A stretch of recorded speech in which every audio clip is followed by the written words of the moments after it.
नमस्कार, आप देख रहे हैं राजपट टीवी और मैं हूं आपके साथ सपना ठाकुर। रुक करेंगे बड़ी खबरों की ओर।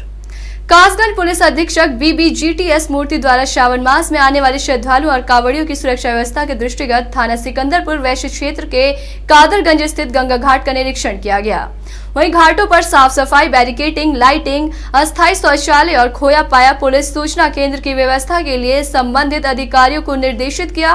कांवड़ियों के आने जाने के रास्ते में सुरक्षा के दृष्टिगत उचित प्रबंधन हेतु संबंधित को निर्देश किया गया। वही अगली खबर अलीगढ़ से है, जो अलीगढ़ में गृह कलेश के बाद भाभी और देवर के द्वारा जान लेने की कोशिश की गई। अपनी जान को त्यागने का फैसला घर में चल रही गृह कलेश के बाद हुआ, जिसमें देवर के द्वारा नशीला पदार्थ खाकर जान देने की कोशिश की गई, तो वही दूसरी ओर भाभी के द्वारा फांसी के फंदे पर झूलकर जीवन लीला को समाप्त करने का फैसला किया। दरअसल पूरा मामला जिला अलीगढ़ के तहसील अतरौली के थाना पाली मुकीमपुर क्षेत्र का गांव सालारपुर का है, जहां पर देवर भाभी के बीच तकरार के बाद देवर ने कीटनाशक दवा खाकर ली, जबकि भाभी ने साड़ी का फंदे पर लटक कर अपनी जान दे दी। सूचना पाकर मौके पर पुलिस पहुंची। दोनों ने फोरेंसिक टीम को बुलाकर घटनास्थल के साक्ष्य जुटाए। पुलिस ने शव को कब्जे में लेकर पोस्टमार्टम के लिए भेजा।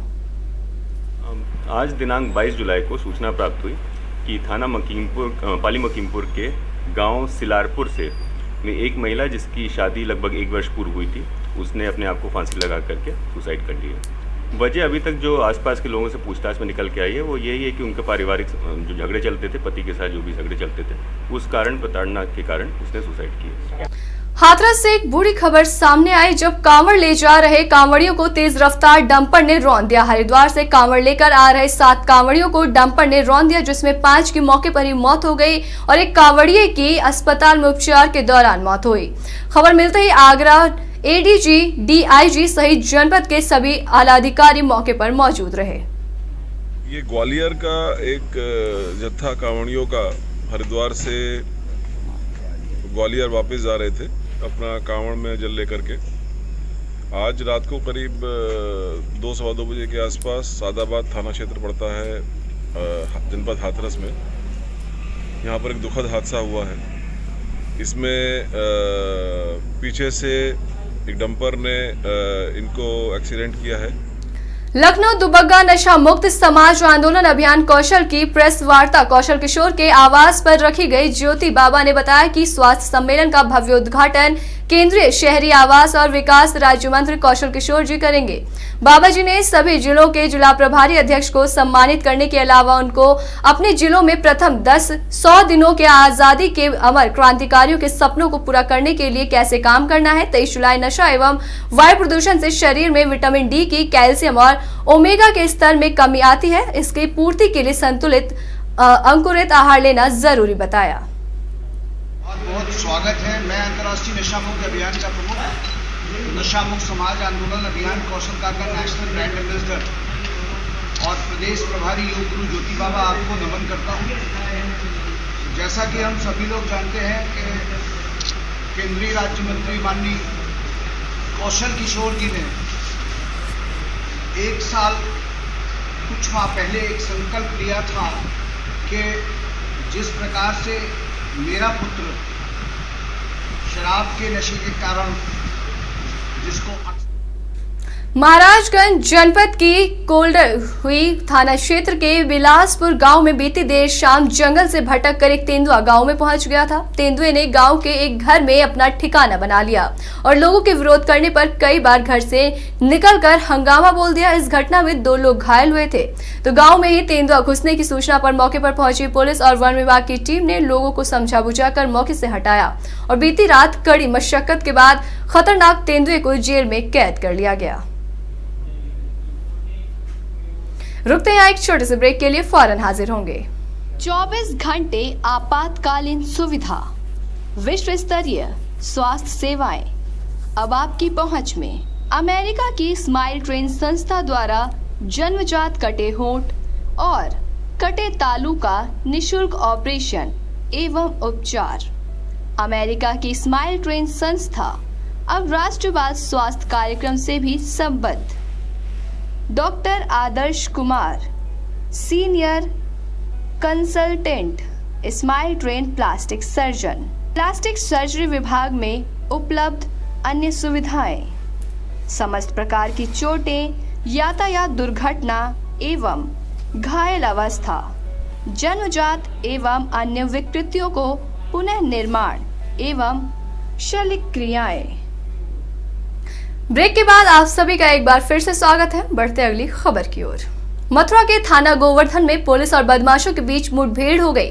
गोवर्धन में पुलिस बदमाशों के बीच 24 घंटे में ये दूसरी मुठभेड़ हुई। गोवर्धन की गांठोली पुलिस चौकी क्षेत्र महमदपुर चौराहा डीग रोड पर ये पुलिस और दो बदमाशों के बीच मुठभेड़ हुई। बदमाशों ने पुलिस पर फायरिंग की तो जवाबी कार्रवाई में पुलिस ने भी बदमाशों पर फायरिंग की। मुठभेड़ में बदमाश के पैरों में गोली लग गई। घायल अवस्था में बदमाश को अस्पताल भर्ती कराया गया, वहीं एक बदमाश मौके से फरार हो गया। थाना गोवर्धन एवं क्राइम ब्रांच की संयुक्त टीम द्वारा एक अंतर्राज्यीय वाहन चोर को पुलिस एंगेजमेंट के दौरान गिरफ्तार किया गया है। गिरफ्तार अभियुक्त का नाम मनसो उर्फ मनसुख पुत्र खुबीराम निवासी जटौली थाना चिकसाना जनपद भरतपुर राजस्थान है। गिरफ्तार अभियुक्त के पास से एक अदद मोटरसाइकिल, एक तमंचा एवं 315 बोर की कार्टेज भी बरामद हुए हैं। यह अभियुक्त अपने अन्य साथियों के साथ वाहन चोरी करता था एवं विभिन्न स्थानों पर बेच देता था। इसके अन्य साथियों की तलाश की जा रही है। शीघ्र ही अभियुक्त एवं उसके साथियों के खिलाफ कठोर विधि कार्रवाई सुनिश्चित की जाएगी। छाता कस्बे में बेखौफ होकर चोरों के द्वारा रात में चोरी किए जाने और मीडिया द्वारा खबर दिखाए जाने का मथुरा पुलिस के वरिष्ठ अधिकारियों ने संज्ञान लिया। एसपी ग्रामीण चंद्र पहुंचे छाता कस्बे में और घटनास्थल का बारीकी से निरीक्षण किया। कस्बे में पैदल गश्त मार्च भी की। अभी हाल ही में 2 दिन पहले छाता के मेन बाजार में रात में गश्त होने के बाद शातिर चोरों के द्वारा 4 दुकानों के ताले तोड़कर नकदी और सामान चोरी कर लिया गया था। उक्त चोरी की घटना हो जाने पर पूरे बाजार और इलाके में सनसनी फैल गई थी।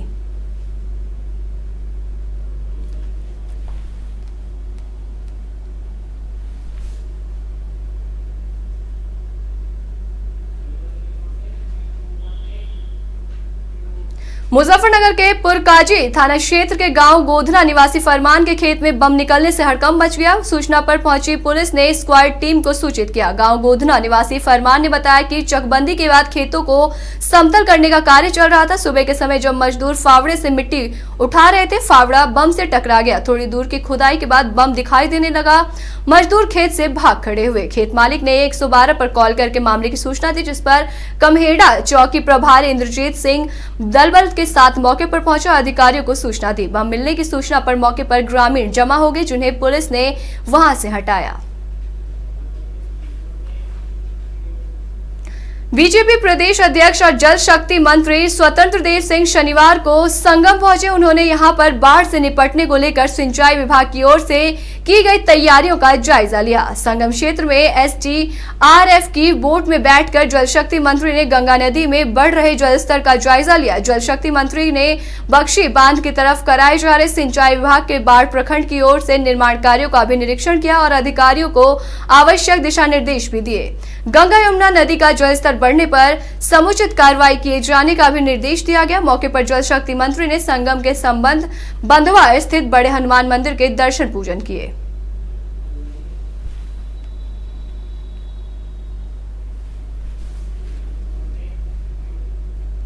तो वही अगली खबर उन्नाव से है, जहां जर्जर बाल प्राथमिक स्कूल की छत के नीचे नवनिहाल बच्चे पढ़ने को मजबूर हैं। बरसात शुरू होते ही छत का प्लास्टर टुकड़ों में टूटकर गिरने से बच्चों में भगदड़ मच गई। गनीमत रही कि किसी भी बच्चे को चोट नहीं आई।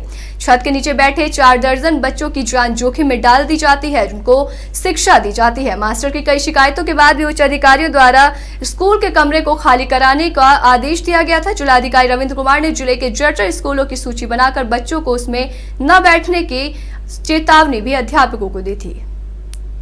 नहीं, कोई बच्चा घायल नहीं हुआ है और सब बच गए हैं। और लंच चल रहा था, बच्चे खाना खा रहे थे। अगर बच्चे बैठे होते तो बड़ा हादसा होने का डर था। 45 बच्चे थे, कक्षा 1, 2, 3 के 3 क्लास वहाँ बैठते हैं। तीनों क्लास के बच्चे। आगामी सोमवार को आने वाले कांवड़ यात्रियों को और भक्तों में हुजूम की तैयारी पूरी है। श्रद्धालुओं की सुरक्षा व्यवस्था और सकुशल दर्शन को लेकर वाराणसी ग्रामीण पुलिस अलर्ट है। पुलिस अधीक्षक सूर्यकांत त्रिपाठी ने खबर फास्ट से बताया कि प्रयागराज में वाराणसी के बीच NH2 का एक लेन गाड़ियों के लिए बंद कर दिया गया है। प्रयागराज से काशी जाने वाले कांवड़ियों के लिए रिजर्व रहेगा हाईवे का एक लेन। काशी आने वाले कांवड़ियों के रास्ते में सुरक्षा की दृष्टि से पुलिस के जवान तैनात किए गए। मंदिर में सुगम दर्शन के लिए तमाम व्यवस्थाएं की गई हैं। कांवड़िए हमारे 5 रूटों पर आते हैं, लेकिन मुख्य रूट प्रयागराज रोड है। उसमें हम लोगों ने जो उत्तर की लेन है उसको आज दोपहर से लगभग बंद कर दी है। ये सोमवार तक बंद रहेगी। इसके अलावा हमने 112 की गाड़ियाँ वहाँ लगा रखी हैं, थाने की मोबाइल लगा रखी हैं, मोटरसाइकिल मोबाइल लगा रखी हैं, और शनिवार से लेकर के हम हर कट्स पर और जहाँ भी क्रॉसिंग है उन पर सब पर ड्यूटी लगा रखे हैं। इसके अलावा भी जगह जगह जहाँ उनके रुकने की व्यवस्था है वहाँ पुलिस की व्यवस्था की गई है ताकि कहीं कोई बात ना होने पाए। लखनऊ के लुलु मॉल एवं चारबाग स्टेशन पर नमाज पढ़ने और हनुमान चालीसा पढ़ने वाले मामले पर गंभीर यूपी सरकार के आदेश की धज्जियां उड़ाते हुए प्रयागराज जंक्शन के 1 नंबर प्लेटफॉर्म के वेटिंग रूम में नमाज पढ़ने का वीडियो वायरल हुआ है। पूरे वीडियो में साफ देखा जा सकता है कि पूरी जमात लगाकर नमाज पढ़ी गई है। बिहार से नई दिल्ली जाने वाली महानंदा एक्सप्रेस से 21 नाबालिग बच्चे उतारे गए थे। बाल मजदूरी के लिए दिए जाने की शिकायत पर जीआरपी और आरपीएफ ने इन बच्चों को ट्रेन से उतारा था, जिन पर मौके पर मौजूद नाबालिग बच्चों के साथ जा रहे एक व्यक्ति ने इन बच्चों को मदरसे में पढ़ाई के सिलसिले में ले जाने की बात कही। पूरे मामले की जांच चल रही है। उक्त व्यक्ति द्वारा पूरी जमात लगाकर वेटिंग रूम में बच्ची के साथ नमाज अदा की, जो कि यूपी सरकार द्वारा किए गए आदेशों की अवहेलना हो रही है। को मदरसा जामिया दारे अरकम, ये फतेहपुर ज़िला में एक गांव है मोहम्मदपुर गौती, वहाँ मदरसा है जामिया दारे अरकम, वहाँ लेकर जा रहे हैं इनको। अब इन लोगों ने ज़बरदस्ती मेरे साथ सुबह से करीब जो है ये जुल्म ढा रखा है। नमाज पढ़ रहे थे, लेकिन ये तो पब्लिक प्लेस है, ये कह रहे हैं। अब इन्होंने हमको यहाँ पर बंद जो है बैठा लिया है, बाहर भी नहीं निकलने दे रहे हैं। तो हमारे पास मजबूरी है, नमाज का टाइम हो गया, अब कहीं तो मुझे नमाज पढ़नी है। अब इस जगह हमको बैठाला गया है, अगर हमको छोड़ दिया जाए हम जाके अपने मदरसे में पढ़ेंगे नमाज। देखिए, कल एक सूचना मिली थी आरपीएफ को कि कुछ बच्चे वानंदा से ले जाए जा रहे हैं। उसी सूचना पे फिर बच्चों को यहाँ पे उतारा गया और उनसे पूछताछ करने के लिए CWC कमेटी को बुलाया गया।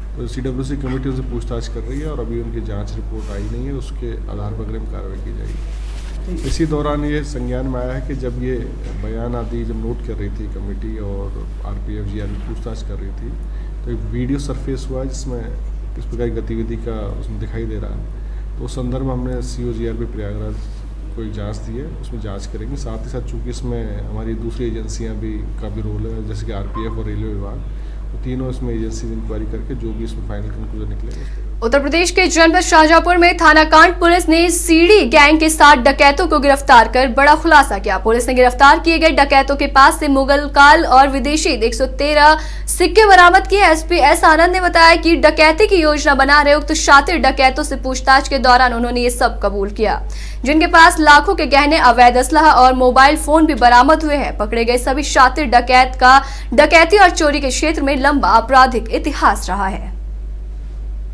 SOG शाहजहांपुर और थाना कांड की एक संयुक्त कार्रवाई ने सीढ़ी गैंग के 7 सदस्य उनके सरगना सहित अरेस्ट किए गए कल, और उनके कब्जे से आला नकब बरामद हुआ है और 3 घटनाओं से संबंधित माल बरामद हुआ है, जिसमें मुगलकालीन और करीब 100 साल पुराने ब्रिटिश पीरियड के 113 सिक्के हैं जो हाल ही में इन्होंने पुस्तक यहाँ चोरी की थी। और इसके अलावा चांदी के आभूषण हैं और यूटेंसिल्स हैं, एक LED टेलीविज़न है और मोबाइल फ़ोन्स हैं, और इनके साथ साथ इनके कब्जे से 3 अवैध असलहे बरामद हुए हैं 315 बोर के।